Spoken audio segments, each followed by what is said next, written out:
भारत में कोरोना की तीसरी लहर कब तक? साथियों नमस्ते।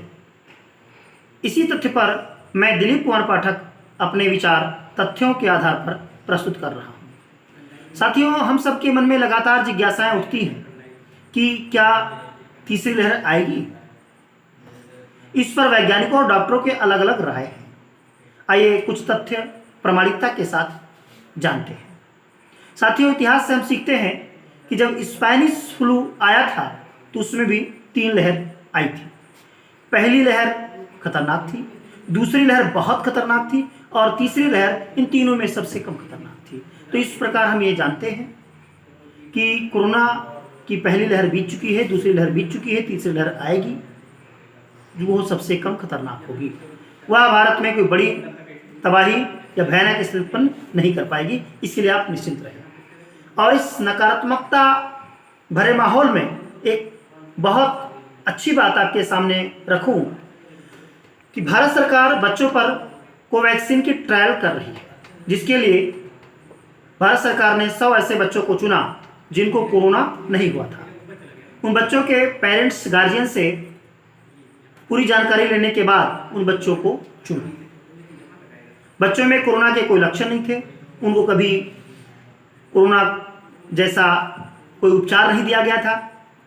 परंतु जब ट्रायल से पहले बच्चों के खून का जांच किया गया, ब्लड टेस्ट किया गया, तो उसमें कोरोना के एंटीबॉडीज पाए गए, जिसका आशय है कि बिना लक्षणों के ही उनको कोरोना हो चुका था और उनका शरीर कोरोना से लड़ने के लिए तैयार था, उनमें एंटीबॉडीज बनी हुई थी। तो 100 में से 60 बच्चों को हमें वापस करना पड़ा। केवल 40 बच्चे ऐसे थे जिन पर हम ट्रायल कर रहे हैं, जिसका आशय यह है कि हमारे 100 बच्चों में 60 बच्चों में हर्ड इम्यूनिटी बन चुकी है। तो हमारे बच्चे बिल्कुल सेफ हैं कोरोना की तीसरी लहर में।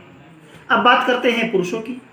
तो साथियों, आज तक भारत सरकार ने लगभग 32 करोड़ लोगों को वैक्सीनेशन करा दिया है और जुलाई से वैक्सीन की प्रक्रिया बहुत तेज हो रही है। जुलाई के अंत तक 60 करोड़ लोगों को हम वैक्सीन लगा चुके होंगे, तो जिससे हमारे बच्चे भी सेफ हैं और हमारे एल्डर्स सीनियर्स भी सेफ हैं। एक तथ्य और सामने रखता हूं, दूसरी लहर में अमेरिका में एक दिन में 18,000 लोगों की मृत्यु हो गई। अमेरिकी सरकार ने जांच करवाया। जांच का आधार था कि इन 18,000 मृत्युओं में ऐसे कितने हैं जिनको वैक्सीन लग चुकी है। तो साथियों, चौंकाने वाला परिणाम सामने आया। 18,000 में केवल 150 ऐसे लोग थे जिनको कोरोना की वैक्सीन की 1 डोज लगी थी, फिर भी वो मृत्यु उनकी हो गई। तो उनकी मृत्यु का मूल कारण कोरोना नहीं था, उनकी ज़्यादा उम्र और दूसरे रोगों से ग्रस्त होने पर उनकी मृत्यु हुई थी, जिससे सिद्ध होता है कि जिन्होंने वैक्सीन लगवा लिया है वह इस कोरोना में सुरक्षित हैं। पहले तो कोरोना होगा नहीं, यदि होगा तो भी प्रभावशाली नहीं होगा। तो इन तथ्यों के आधार पर हम निश्चिंत हैं कि कोरोना की तीसरी लहर आएगी, लेकिन वह कोई बहुत बड़ा नुकसान भारत में नहीं कर पाएगी। इस प्रकार हमने जाना कि हम सबको कोरोना की वैक्सीन लेनी चाहिए, क्योंकि कोरोना की वैक्सीन लिए हैं हम तो हम पूरी तरह से सुरक्षित हैं, नहीं लिए हैं तो पूरी तरह से असुरक्षित हैं। भारत सरकार का प्रयास है कि सभी व्यक्तियों को कोरोना की वैक्सीन लगाई जाए। गर्भवती महिलाओं को भी कोरोना वैक्सीन लगाई जा सकती है, फीडिंग मदर्स को भी कोरोना वैक्सीन लगाई जा सकती है और सब वैक्सीनेशन करा के कोरोना की तीसरी लहर में सुरक्षित रहें। साथियों, एक सूचना मैं अपनी तरफ से दूं, किसी भी चिकित्सीय परामर्श के लिए शांति हॉस्पिटल पंतनगर गोंडा संपर्क कर सकते हैं।